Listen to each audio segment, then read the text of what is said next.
Welcome to another edition of the Pot Stir Podcast with Jazzy Jeff. Welcome to the Pot Stir Podcast with Jazzy Jeff, where we ask the questions, follow the facts, and stir up the conversations that matter to our community. Visit jazzyjeffpotstirrer.com or email jazzyjeff@jazzyjeffpotstirrer.com. Now grab a spoon. It's time to stir the pot. Here's Jazzy Jeff.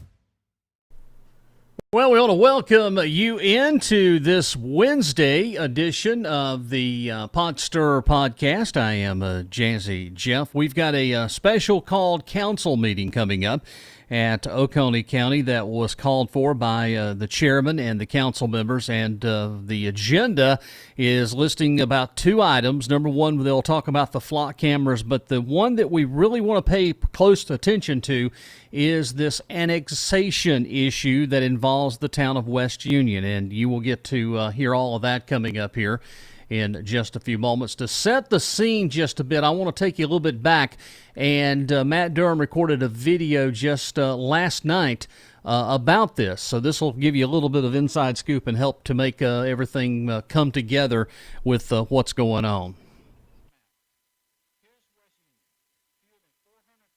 Inside the town limits. And here's a railroad corridor about 3 miles long that the town annexed back in 2024. And take a look at this map. Here's West Union. Fewer than 400 people live inside the town limits. And here's a railroad corridor about 3 miles long that the town annexed back in 2024. And here's 268 acres that West Union just voted to annex for a 400 home development. West Union's in my county council district, and the property that was annexed is just across the line in County Council District 1. I'm Matt Durham, chairman of the Oconee County Council, and I have some questions about this annexation. It's been publicly reported that the developer went to West Union to be annexed to get around the county's development ordinances and primarily the moratorium on major subdivisions. But I want to be clear and talk about what this annexation means for the people who already live in the town. You have fewer than 400 residents, and now you're going to add 400 houses in a gated 55 and older community. So think about what that means politically. One subdivision becomes the dominant voting bloc in the entire town. The people who have lived in West Union for years will see their voice all but erased. You'd have a supercharged HOA with the power of government behind it, and that should concern every single current resident in the town. But after looking closer, I have an even bigger question about this annexation. Is it even legal? State law says that a railroad track connecting one property to another does not make them contiguous. The town will say that the railroad track was already inside the town limits because it was annexed 2 years prior.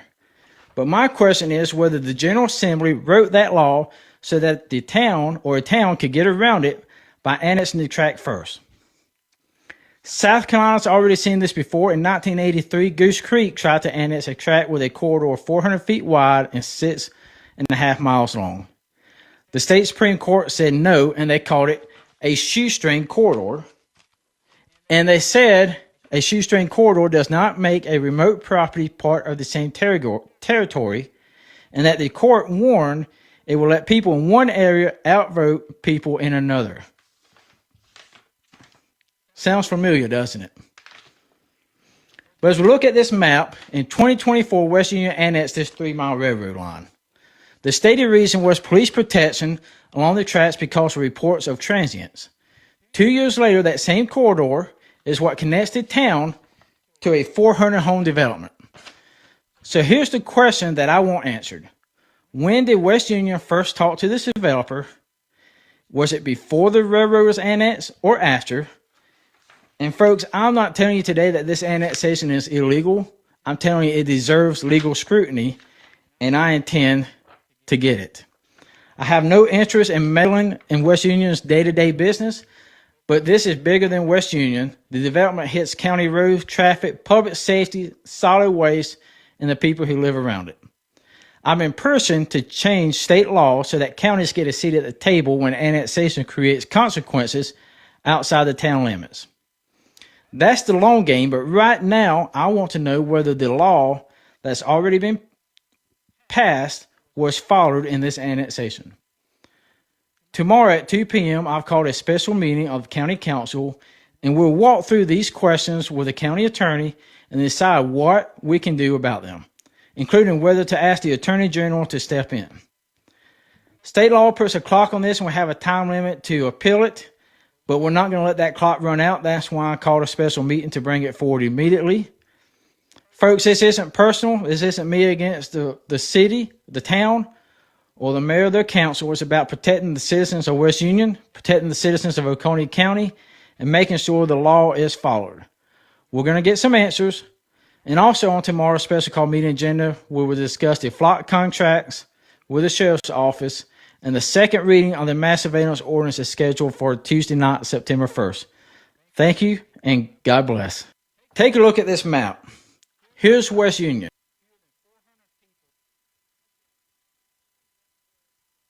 Matt Durham there join us on the special podcast. He recorded that message yesterday and shared upon his social media. So what we're waiting right now is for them to start streaming, and we will have the special called meeting that's supposed to be underway coming up here right now at 2 o'clock. So we'll have that on the way for you coming up.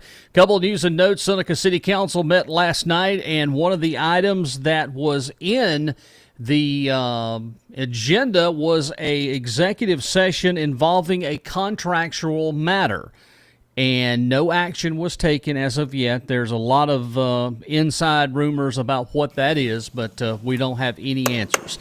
Ladies and gentlemen, let's go to Walhalla now with our esteemed county council. Oconee County Council, August 26, 2026. Thank everybody for coming out. Begin with a moment of silence.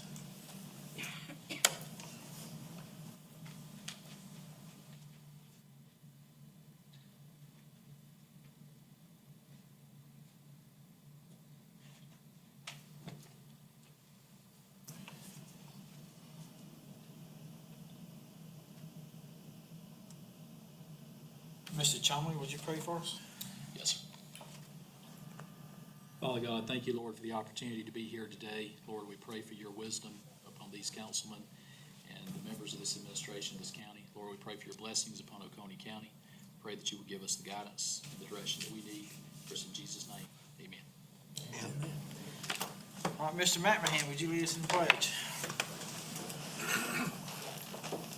Pledge allegiance to the flag of the United States of America and to the republic for which it stands, one nation, under God, indivisible, with liberty and justice for all.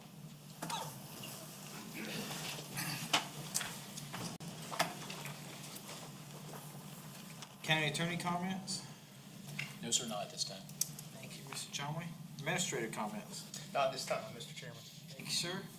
Public comment, we have 5 minutes per person, and council will comment afterwards. We have a clock up here at the 1 minute warning, it'll go yellow. I'll try to hold up a sign too, and at the time expires, it'll be red. Mr. Jim Herringody.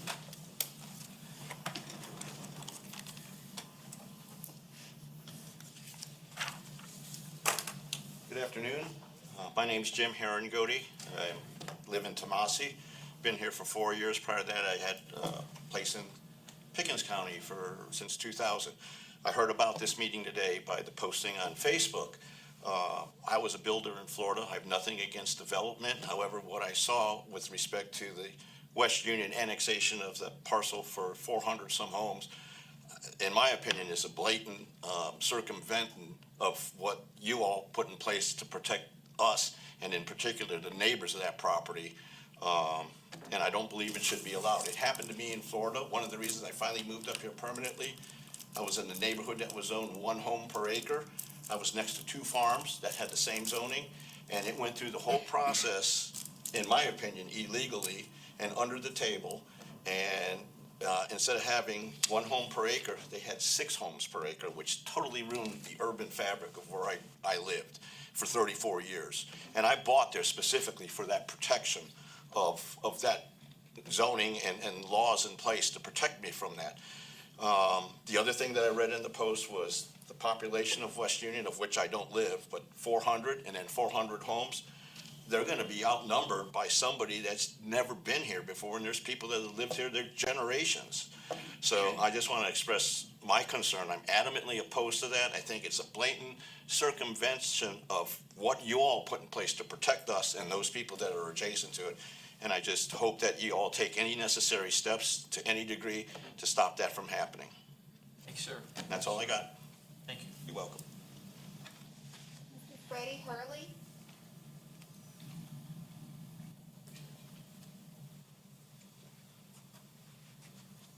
Good afternoon, Councilman.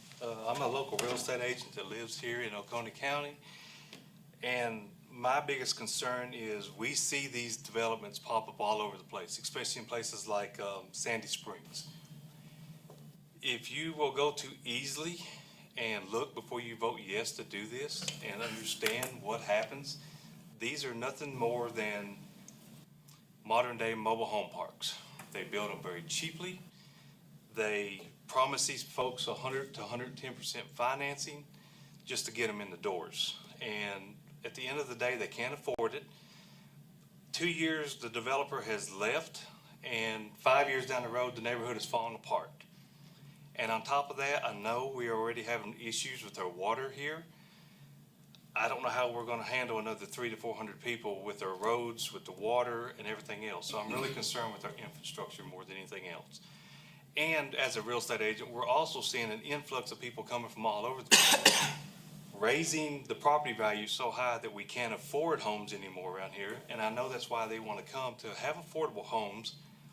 But we also try to push renovation of the homes. It builds better trust in the community. It gives contractors here that are locally more jobs to work. A lot of these folks, when they come, they're bringing their own people. They're bringing just a very, very quick, throw it up type of house, and it's doing nothing for our local contractors because they're bringing everybody with them. We're just very concerned we're going to wind up looking like Sandy Springs or some of the parts of Easley, or more importantly, some of the parts of other places where farms are being destroyed. The local feel of what we have here is being destroyed, and it's happening all across America. We don't want to be that county. Thank you for your time. Thank you, sir. Thank you. Ms. Wanda Murray.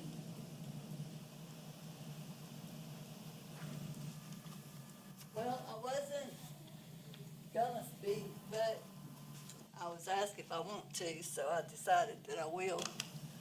I live at 1651 Old Walhalla Highway in West Union. I have lived there for 40 years. As a kid, where the water treatment plant is now, I was born in a house there. It was old Neville's house. Lived there till I was 8.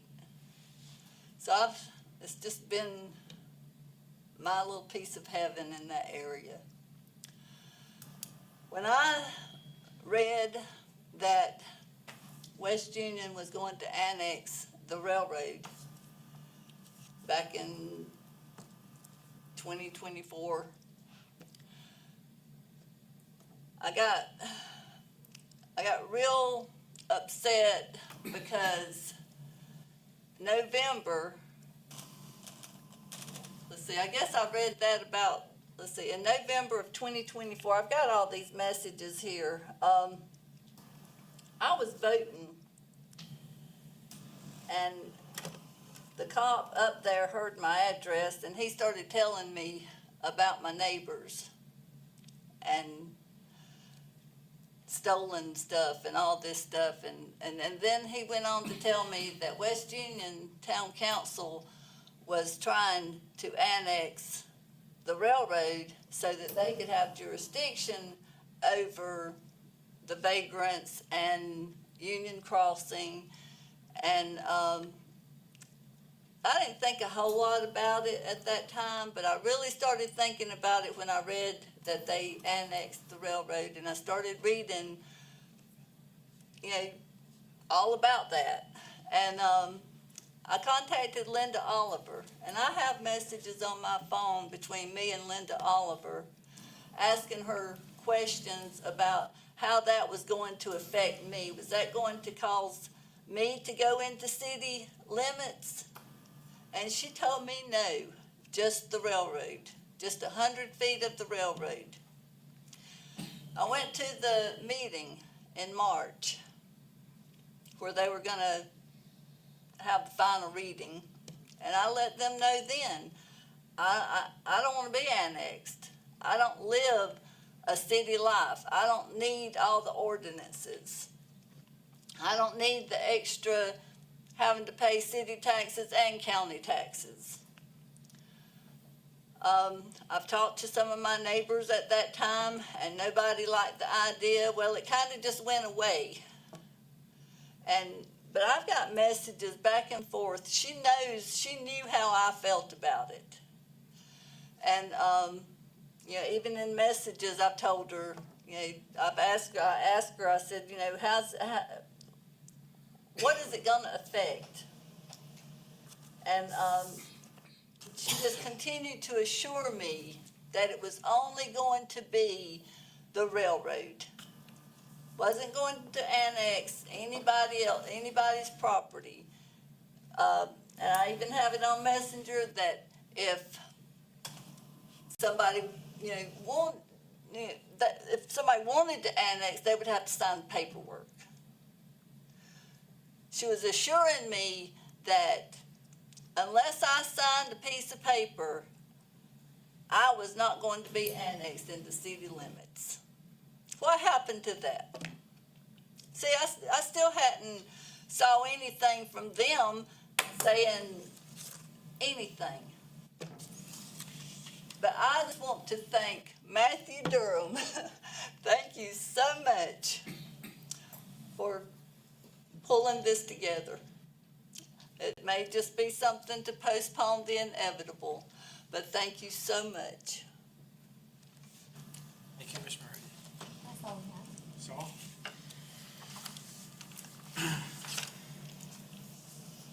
Okay, now we have discussion items.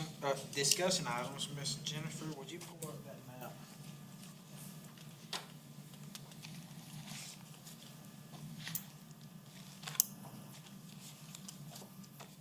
So the city annexed, as Ms. Jennifer pulled the map up, they annexed the railroad 2 years ago, and the stated purpose was for vagrants. The railroad runs into this property that's being annexed now. I have also heard or understand that the city of Seneca was also trying to get to this property to annex, and that's why they needed to get the Bounty Land School. But the school district has not granted them annexation. I'll talk about water. The city of Seneca is going to be the water provider for this community. As reported in the news media, the developer for this property said that their intentions on the city of West Union annexing them was to evade a moratorium. But there's also been evidence that the developer first touched base with West Union a couple years ago, which was well before the moratorium. When you look at the map, one, it just does not look right. I mean, you have 3 miles of railroad that was annexed 100 feet on either side that connects this property. And I'm not an attorney, but I found Attorney General opinion from the late 80s, and it called it noodle annexation. And it said it was not legal. The Supreme Court case also from the 80s that speaks the same way, and even talks about the concern, which is a legitimate concern here, is that you have a distant parcel outvoting another part of the town, two distinct sections. And based on census data, West Union has 380-something citizens. This new development will have 400 homes, which could be upwards of 800 voters, which would essentially just strip the voice away from the current residents in the city of West Union. And then we talk about the growth and what we're trying to do to control put standards in place. And as the municipalities keep reaching out and annexing, there's really not a whole lot we can put into place to control things. But when I look at this, I believe this needs legal scrutiny. And the reason why I called the meeting today is we do have time restraints on if we want to protest it. and the actions that we had to take. I spoke with Mr. Chumley just a little bit before the meeting too. So I brought it forward as a discussion items for now. I mean, John, this community right here, the towns in my district, the community is gonna fall just across the line into your district. Yeah, I agree with you. I think we should get Attorney General opinion, yeah. Okay. So I'd like to do a few things. One, I would like to direct the county attorney, I'll make the motion in a minute, but in essence, to send a letter to the clerk, which by the state law, we have a limited amount of time to send a letter to the clerk, letting them know, informing them that we're gonna protest the annexation. Send a letter to the Attorney General asking for an updated opinion, and also asking them to perhaps take action themselves. And then also, I'd like to file a FOIA request send a letter and a FOIA request to the city or to the town, asking for detailed information of the railroad annexation, all the records pertaining to that, this annexation, and when these developers first contacted the city, and also send a letter to them asking them to cease and desist issuing any permits, because right now we're calling into question the property, the annexation.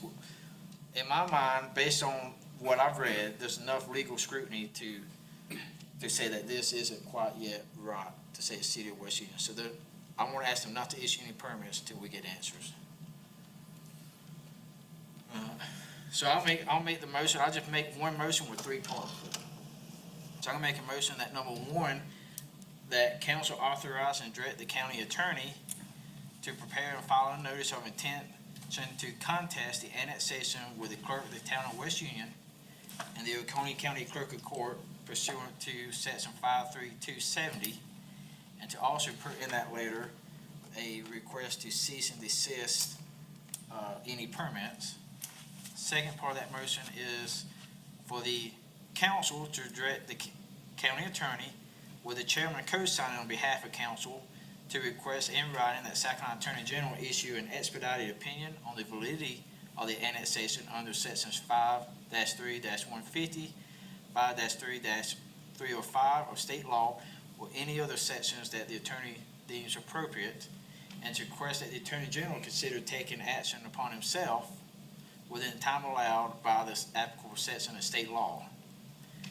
And then the third part of the motion is for council to direct the clerk of council to submit on behalf of council a Freedom of Information Act request to the town of West Union for the complete file of the 2024 Railroad Corridor annexation, including the petition, ordinance, plat, legal description, minutes, and all correspondence with the railroad, and the complete file on the August 11th annexation and any remaining parcels, and all communications between town officials or staff and the developer or its agents from January 1, 2023 to the present, and to send a letter to the town that identify the legal basis on which it found the parcel contiguous.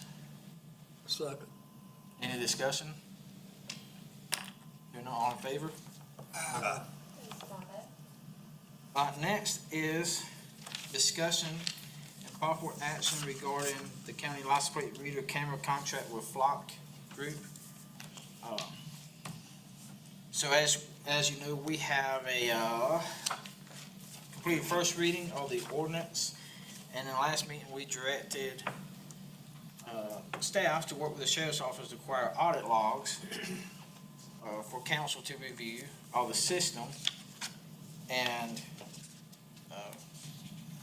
most of you may have read in the paper that the sheriff, sent a letter to the AG's office to get an opinion on releasing the logs. One thing I've noticed, I had a constituent this morning send me, lots of log entries, a lot from the city of Greenville, PD, and other agencies, where it's the audit log records of the complete log with the officer who did the search, reason for search, and the tag number, which is valuable to see that there's abuse. So this is discussion items. Anybody have any questions? The sheriff's here as well. Mr. Chairman, Yeah. we got this information that appears that the sheriff's office has canceled the contract. Well, that's kind of part of the concern too, is that if the contract's canceled, I believe you lose access to the audit logs.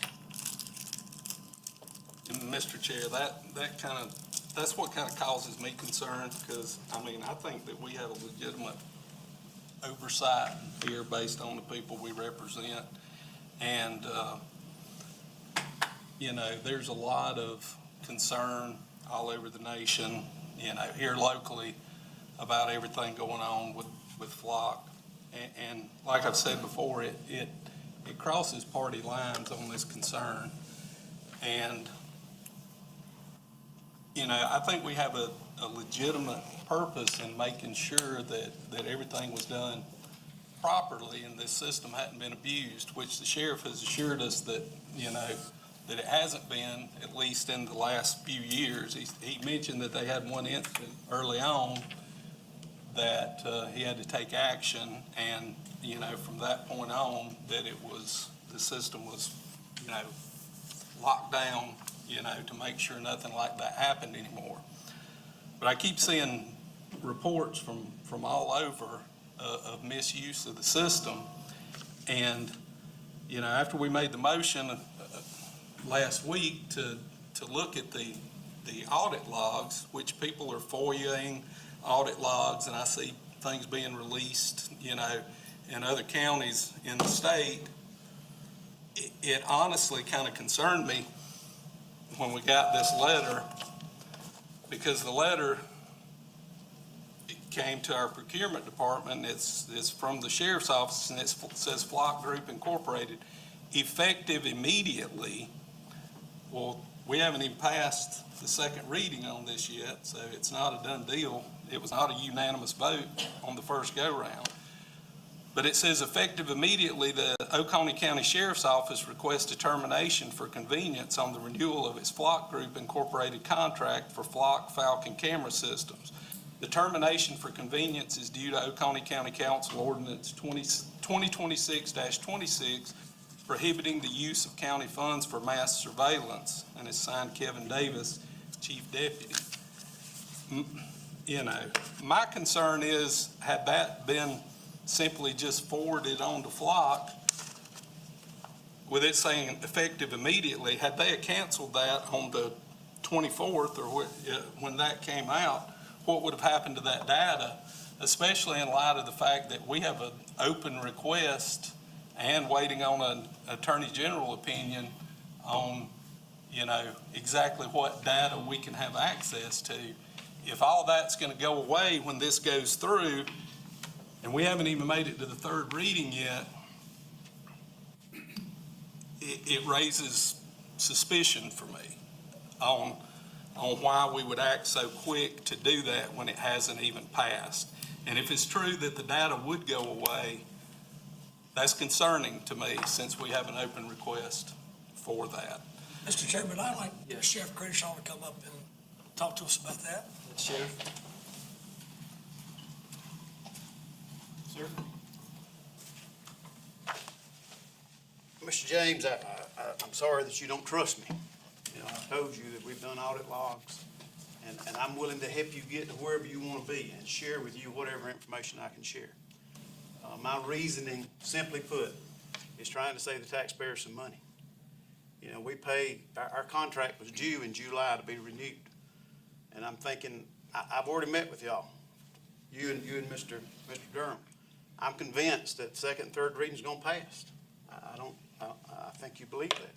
So I'm going to honor council wishes and try to save the taxpayers some money and see if we can get out of it July and August. So I've got the rest of that money to hopefully buy some game cameras or something that's going to help us if we're having problems at boat ramps and things. That's my intent. I'm not trying to deprive you of anything. If you tell me what you're looking for, I'll be glad to try to get you there. But I can't share with you a tag number, a case number, and a type of crime when it's an open investigation. I can share with you some of that information, and I'm more than happy to do that. And I think we're, you know, to clarify what we're asking for, I don't think that we're wanting anything that's going to jeopardize any open investigation, but there's audit logs going all the way back to 2021 that's been, where this system's been audited on a regular basis. Yes, sir. That, if those are closed cases, you know, I see online all the time with tag numbers, the reason searches were made and things like that. If they're closed cases, that's what we want to see. We want to see how the system's been used for the last 5 years. So as far as open cases, I fully understand. And I'm not making any type of accusation, but you're an investigator. If you put the shoe on the other foot, if you were investigating me for something and then I turned around and did something that would possibly make that information harder to get, what would you think? I mean, it's going to draw suspicion in the public I'm eye. not thinking nothing other than trying to honor your wishes, sir. I appreciate that, and I think we need You've to. told me you believe this is unconstitutional. And so if you believe it's unconstitutional, then it's my job to honor your wishes and try to do away with it. But now you're saying you want to see all this, but yet you still believe it's unconstitutional and don't want me to cancel the contract. Well, I do believe that there's questions about Fourth Amendment violations and stuff with this, but obviously I don't want the information to go away so that we can't look at what's taken place in the past. I mean, that's not oversight. I mean, I think you would agree with that. I, as an elected official, just like you, have been providing oversight for this system. I fully understand that, but all of our oversight is also, since we are elected officials, it should be open to the public as much as possible. And I've got no objections to that. I just can't share with you unredacted. That was my only concern. Yeah, and on open cases, like I said, we wouldn't have I don't think anybody up here would want anything that would jeopardize an open case. Your motion was to see all unredacted data from the sheriff's office. That was your motion, was it not? That is correct. It was. And I explained hopefully why I can't share that. It's a legal issue. Yeah. We got some cases before the state grand jury. Yeah. If I jeopardize that, I'm in trouble for that. Yeah. And I will be happy to change the motion to change it to closed cases. I mean, but like I said, nobody up here wants to jeopardize anything that's open.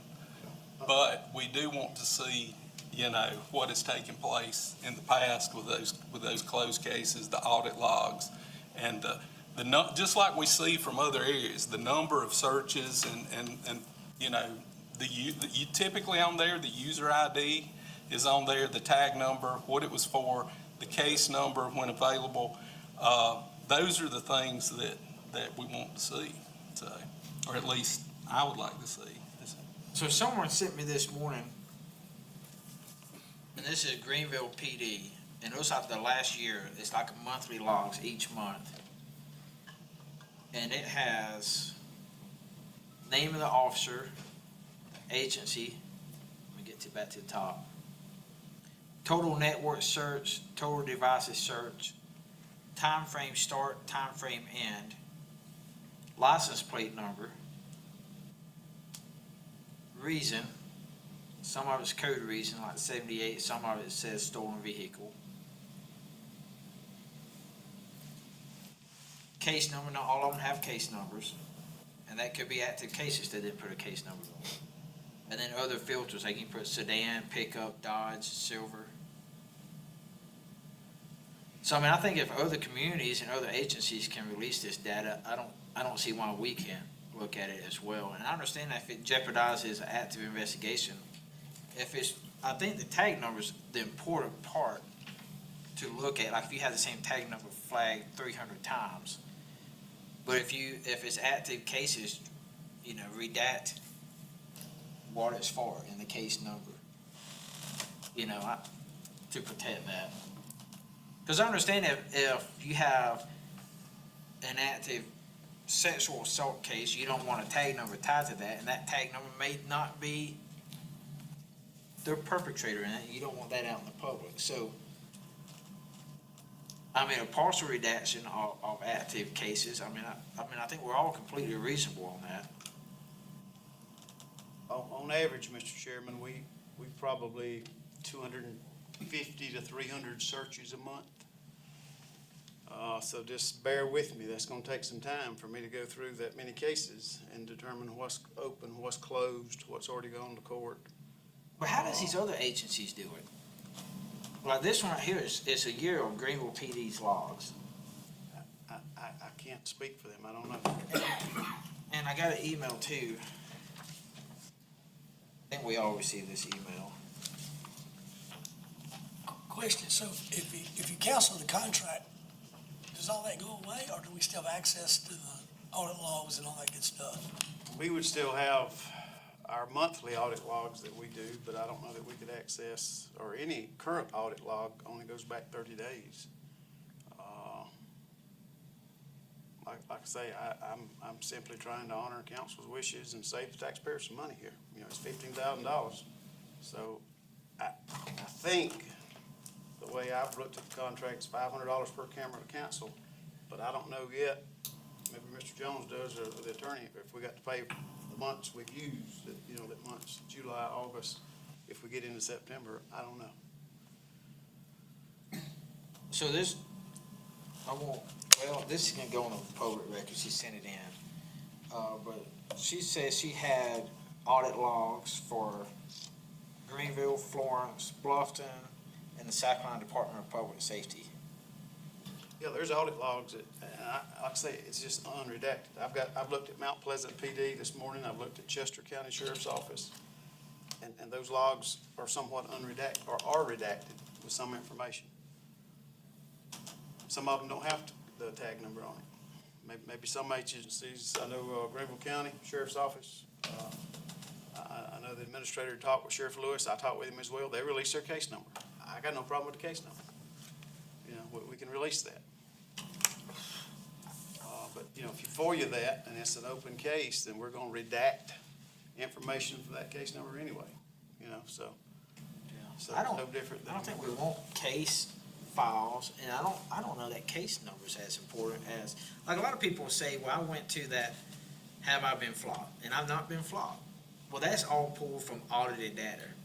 And since there's no public audited data for Oconee County, then obviously if most people look in Oconee County, see if they've been flogged, then it's gonna pull up negative.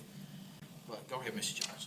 Mr. Chairman, just want to say I had some conversations with other sheriffs on how they're using this tool and everything. One thing about this, so there's a feature with Flock where it will generate a public link to those audit logs. And it will, according to some of the discussions I've had, it will redact a ongoing investigation, an ongoing open case. So I think Greenville counties, for example, their public audit logs, which have case numbers, those are closed cases that are on there, from my knowledge. To answer the other question, the letter that I believe Chief Deputy Davis sent to procurement, it was actually went to procurement because procurement set up the purchase order for the Flock camera. So I don't believe the sheriff's office can technically terminate the contract. It's got to go through our county procurement first, so they are holding it until we have the information that was requested in there. So, but it may be as simple as turning on, there's a feature in there that we can turn on where some counties are using, they've got it linked to their website, where it will generate those audit logs and send it with the redacted information already in there. So that may be a feature that we're just not aware of currently. It's a fairly, it hadn't been on there since we've had the cameras, but it is a feature that has been added. And we were certainly moving in that direction. We just didn't get there. So this was sent to me this morning, or late last night. And screenshots of, I guess, from Flock's webpage. Whether it's like a toggle switch, you can pull organization audit log, you can pull a network audit log to see, I guess, other agencies that search within your network. And then the portal/public audit log. And that talks about what you talked about, the transparency portal. And there's a difference too, Mr. Chairman, I'm sure you know this, when you say, have I been flocked? There's a difference in you passing by a camera and it taking your picture and law enforcement never knowing it versus law enforcement actively searching your tag number. And I think that's what that website pulls, is the audit logs that's been acquired and submitted. Gotcha. Is still whether somebody's actively been tagged. So what you're saying, just because you went by a flock camera and it shot your license plate, and then you go to that, have I been flocked, it might necessarily not show up. Is that what I'm hearing? Yeah. Unless it had been an alert. A search. Search. By law Search. enforcement. Yeah, Because I don't- every it one wouldn't of us show has up. had a license plate recorded if you're driving, but yeah. But that have I been flocked, it only pulls data off of audited logs, like agencies who made the logs public, or maybe citizens who FOIA'd it and made it public. And I think If you look on there too, like, it shows Oconee County searches on that have I been flocked, but it's not local searches. It's where an officer in Oconee County searched a network and it picked up in another jurisdiction, and their logs audit logs was released, not necessarily in the county. And I think that, you know, is what causes a lot of concern with a lot of people is when they look on there on things like that, and they see people who've been, you know, not necessarily with the county, but in our county in the past, making just thousands of searches, and it just raises questions. So I think the more transparency that you have on this issue, it helps with the rumors, the misinformation, if you've actually got the actual data out there. I mean, it tamps that down. It doesn't cause more of it, just in my opinion. So I guess my question would be, come second reading in September, if we haven't gone through all these cases, you want us to go back to 2021? So y'all gonna postpone the third reading until we do that? Or what's your Like, I look plan? here, it looks like a toggle switch. You can toggle and print a report. If we can, then certainly, it may not take as long as, I mean, based on these screenshots, it looks fairly instant, like you hit a button and it's. I don't know how Flock's gonna know what cases are open and what's closed, though. I don't understand that. That's what I gotta figure out. But they're not gonna know. There's something with a certain inquiry, a code they use in Greenville County, for example, to differentiate that information. So we may need to talk with them to see, you know, how to ensure we don't have those open cases and include. Sheriff Lewis and see. Yeah, I mean, I'll certainly try to get it to you as quick as we can. Yeah, I know you're not on the ground investigating every day, but it may be something that I'm the not a Flock officers, user, so I mean, I don't. you know, that they log it when there is an active case, but. How cooperative is Flock? If we had to go to Flock and possibly subpoena records? I think they're gonna tell you that they don't have records, that they belong to us. And it's what they've told me. But I read in the terms and conditions, after seeing try the to get them. contract, the terms and conditions, it says the local jurisdiction owns the data, but it's leased in perpetuity to Flock. So the local agency owns the data, but Flock has access to it forever. And then it's also not clear what that data is. Is the local data deleted after 30 days for local access? But since they have access to it in perpetuity, then do they have access to all of it forever? It reads that way in the terms and conditions. And I think that's what causes people concern. I mean, you understand, Sheriff, I mean, when you read stuff like that, I mean, it's almost like the company itself talks out of both sides of their mouth. And, you know, they'll present something with a little bit of truth in it, but then, well, it's not quite exactly like they present it. So, I mean, that's what causes me concern in there. So y'all are good with redacting data from open cases? From open cases, yeah. Okay. Yeah. We'll work on it. All right, thank you, sir. All right, thank you. One other quick question. All right. When this is actually after we get through the third reading, if it passes, at what time frame are you gonna take the cameras down? Flock will have to come take them down. So Flock owns the They cameras. belong to them, yeah, we just leasing them. It says in the contract that they take them down within a reasonable Yeah. commercial availability time, whatever that It's is. open-ended. I think it's fairly quick. I mean, it's worded in there somehow that it's fairly quick. I don't remember though. Mr. Chair, I want to make some motions here just in light of some of the confusion on what will actually happen with the data once this is, canceled, if it is canceled. Number one, I'd like to direct the county attorney on behalf of Oconee County, no later than August 27th, 2026, to deliver to Flock Group Incorporated in a manner required by the notice provisions of the executed agreement and to Flock's legal department, a written demand that Flock preserve all data associated with Oconee County's account, including the complete organizational audit and network audit logs, sharing and network configuration history, user and permission records, and hot list and alert records for the life of the account, and that no such data be deleted pending export of those records and resolution of the council's pending records request and the sheriff's pending request for an attorney general opinion. That Flock state in writing its retention timeline following the August 24, 2026 termination request, and whether the account remains active and exportable, and if the county is the customer under the executed agreement, asserting the county's ownership of the account data, or if it is not, identifying what Flock requires from the customer to record, to suspend deletion, and a copy of the letter be provided to the sheriff's office.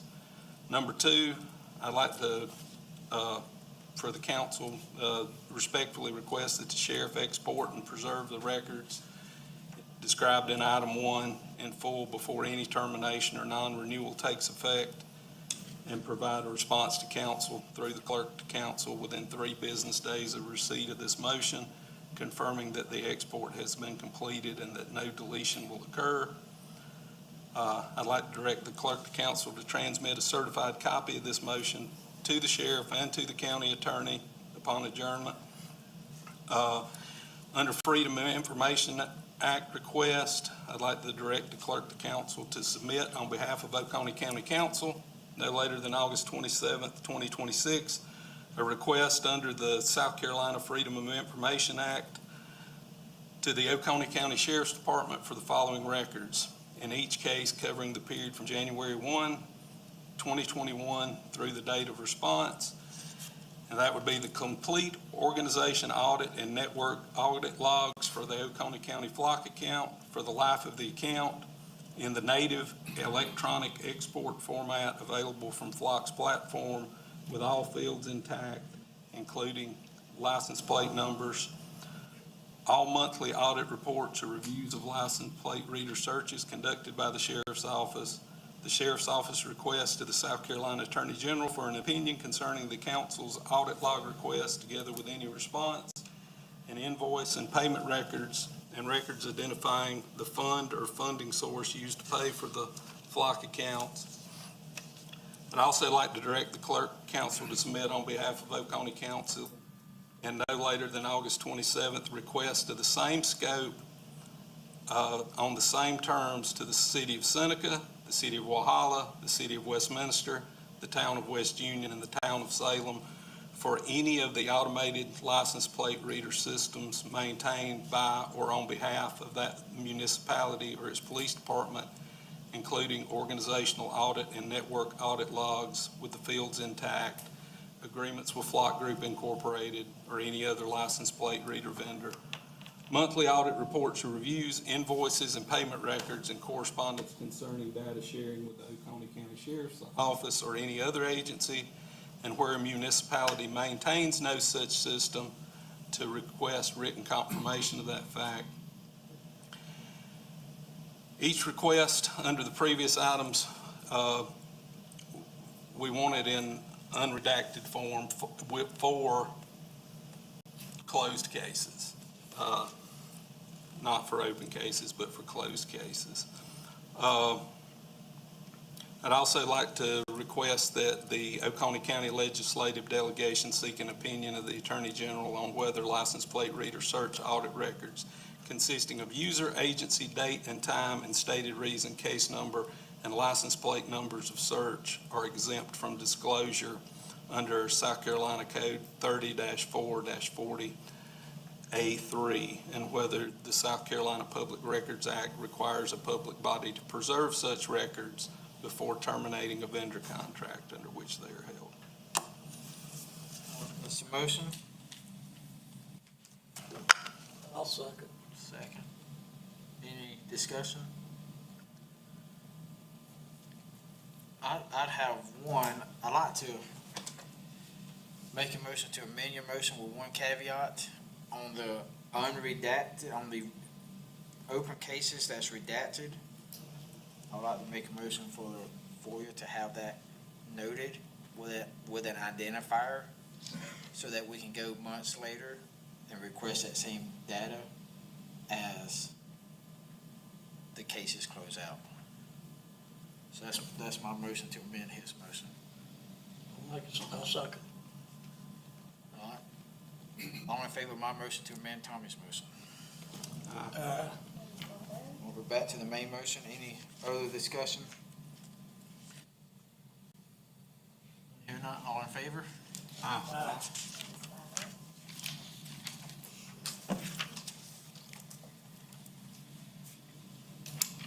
Next, we have one item for executive session to receive legal advice related to a potential claim. Motion to enter. Motion. Second, all in favor?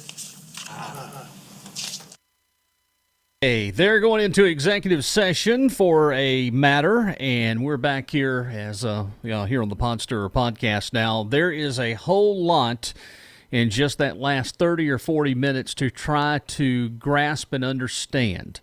As you heard, the sheriff and Tommy James, a little bit of some fireworks between the two.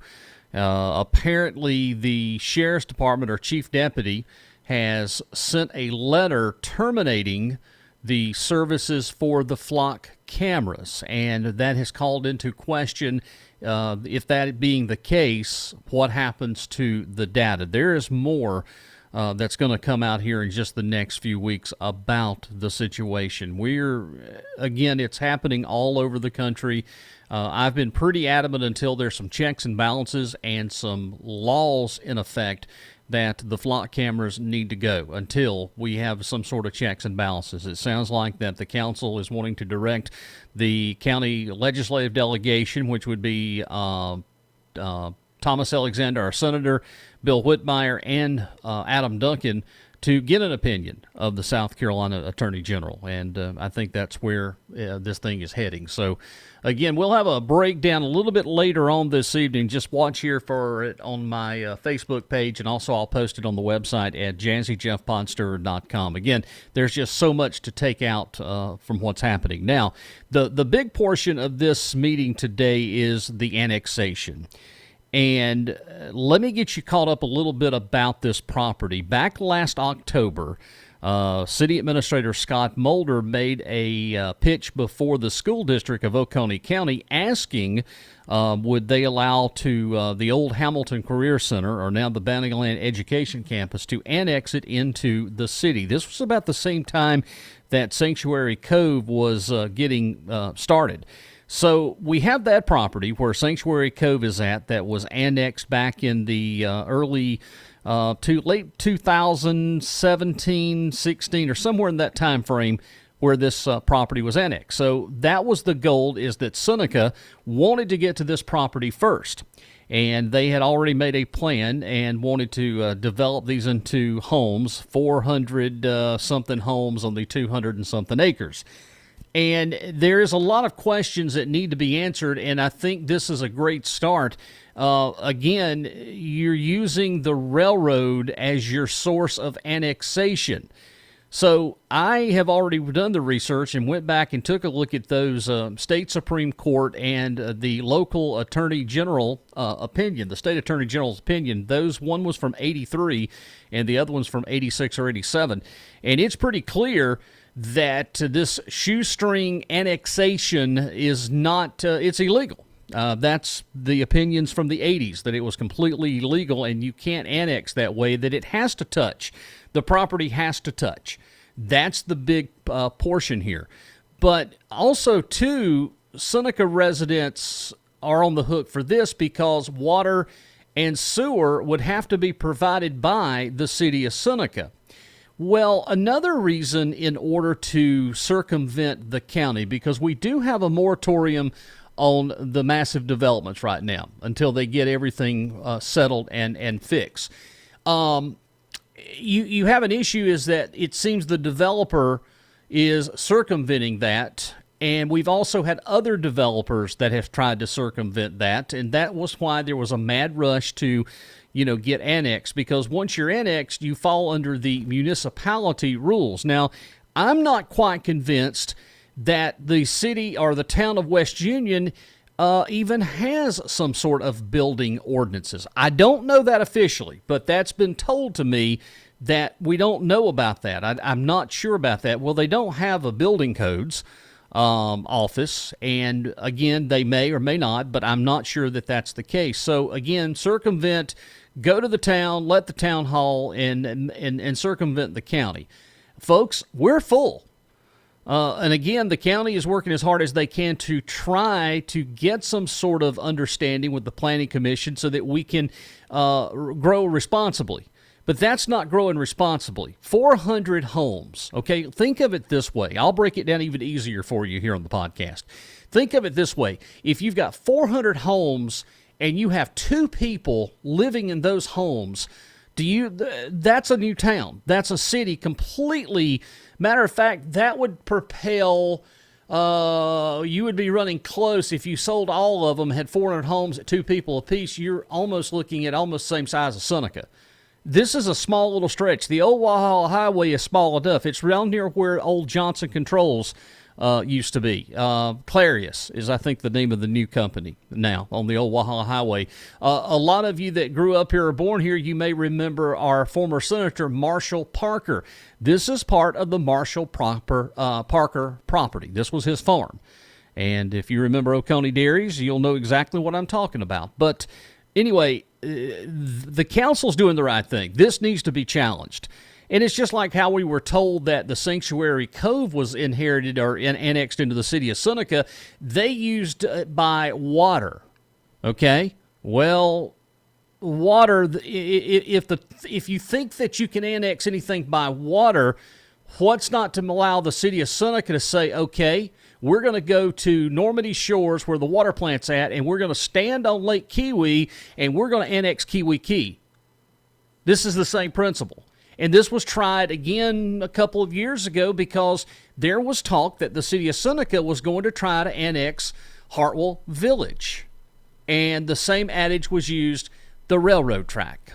Well, just because there's a railroad track there doesn't mean that the two are... but these are things that needs to be challenged. And again, our county council, Matt Durham, whether you like him or you don't like him, these are the exact things that need to be done. The questions need to be answered, because if we don't stop it and answer the questions now, who's to say that another developer's not going to come in and try the same thing? And there's a lot of property available around Seneca that the same thing could happen. Matter of fact, this is the same thing with the Neary development, that it's at some point that Neary development's going to be built. And again, I hate it as much as the next person, but you got to have some checks and balances. And right now, I think the county council is right to challenge this. And again, you can say, well, it's all about the property rights. No, this is serious business. And for once, we have a government agency that's willing to challenge the status quo to make sure that this is legal. I don't believe it is. Only the higher-ups is going to be able to challenge this and say, okay, well, what the deal is here. But this is like 3 or 4 miles outside the town limit of West Union, and you're using the railroad tracks. as the annexation tool. And that's not to account I think Chris, I had a comment from Chris here just a few moments ago. Chris Martin was checking in, and let me see here. Let me bring Chris's comments up. I'm going to read Chris's comments real quick as we inch towards top of the hour here. Chris says, Jeff, I was sitting here watching this, and the thought came to mind that the property was annexed for police coverage. Now, these new homes would require coverage.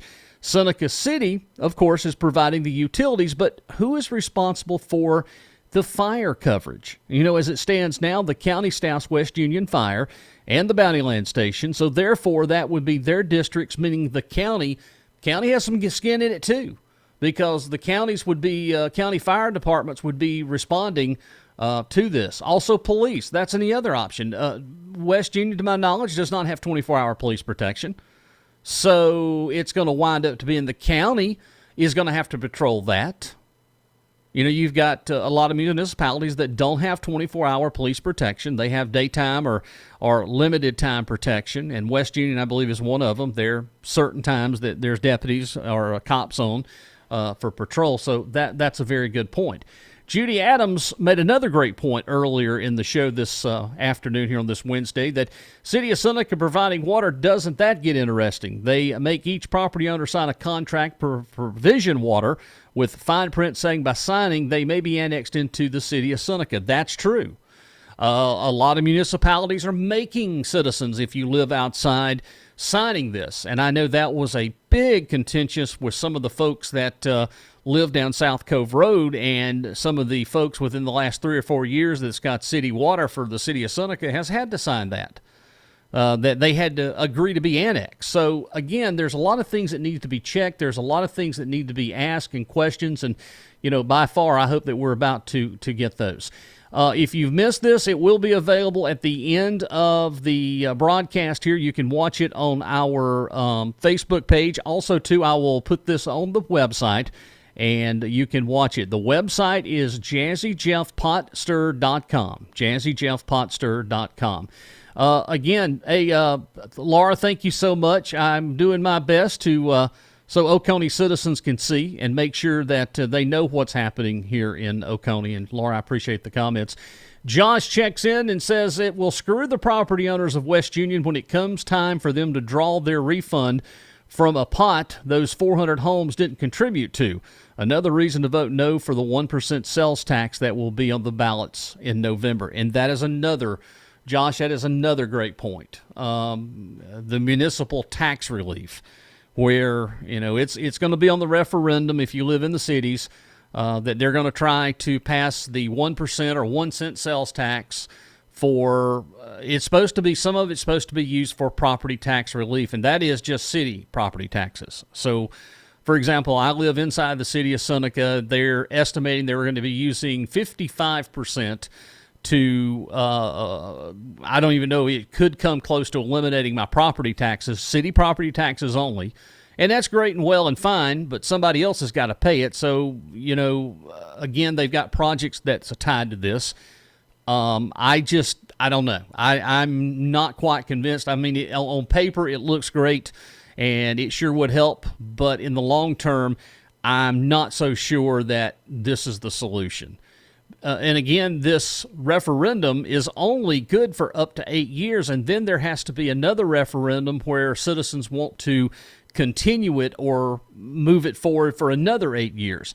So, you know, you run the risk of what happens in 8 years when you have another referendum, yes or no, to continue, and what happens if the residents say no? Well, there you go. There's the property taxes. Let me see. Donna checks in and says, I may have missed something, but has anyone talked to Miss Oliver yet? Just curious what she has to say. Donna, there was a Miss Murray was in public comment session, and she made the statement and was talking about that she had some text messages that she had reached out, and she was very concerned. We haven't heard anything from Miss Oliver, and I'm interested to hear her take about all of this. Again, if the property was closer to West Union and it legitimately backed up to the town of West Union limits, I'm not sure that we could be even having this conversation. But again, you annex the railroad track, and that is your justification for annexing 238 acres, well, there's something wrong with that. And only time will tell. I mean, we have the Attorney General opinion from the 80s and the state Supreme Court rule that you can't use shoestringing is what it's called. You're trying to use it, and I think Josh put it best himself. Let me see if I got that comment. Josh says, quote, "It's a shoestring annex," and that's exactly what it is. You're trying to take a little piece of a railroad track and tie property to be annexed between two that are 2 to 3 miles long. And again, this was the same thing that the city of Seneca wanted to do for Hartwell Village. And this goes back 4 or 5 years when all of Hartwell Village was getting going and getting busy, getting built in the late 2000s. All right, well, that's going to do it. Again, we'll have more updates. There's a lot to digest. Again, the flock cameras, a little bit of a shootout, so to speak. There was some fireworks. There were some tense moments between Tommy James and the sheriff, Mike Crenshaw. And I think Mike is trying to protect the law enforcement aspect of it. But there is some questions, and I think Flock needs to answer. And again, all of this is going to have to come with some laws. The General Assembly is going to have to get together, and we have technology that has grown rapidly. And again, unfortunately, our Constitution hasn't caught up with the technology. And I know a lot of people may disagree with that, but it's the truth. Personally, until that there's some rules and regulations. And again, I like the idea about being able for the public to audit, to be able to see. And I don't think we're asking to be able to see the criminal aspect of it if there's active investigations, but the afterwards, you know, people have to know if they're being tracked or followed. And if you watched Sunday Night Show, I have a very great point about that, making sure that we have access to that as much as public. It's called transparency and being open. And then when you start trying to close this information and no one get the opportunity to see it, that's where we have a problem with. All right, I hope everybody has a great Wednesday afternoon. I appreciate you joining us. Thanks for the comments. We were glad to do this. Josh says that Ms. Oliver's drawing plans for a splash pad. The first annual Town of West Union water slide. I like that one better. All right, folks, I hope everybody has a great afternoon. Again, we will continue to update this story. We will have a Podster podcast Sunday night at 8. It will be our last one for August. Because the following we're going to be on vacation for Labor Day weekend. But we'll come back and we'll update you with more news, more headlines. And again, 8 o'clock, Podster. It's Jazzy Jeff, podster.com. Hope everybody has a great Wednesday. And again, thank you for watching here this Wednesday afternoon on the Podster Podcast. From the back roads and courthouse steps of small-town South Carolina to the late-night studio where the mics never sleep. This is where decisions, rumors, and real stories collide. You're tuned in to the Podster Podcast with Jazzy Jeff. Real talk, local issues, no fluff.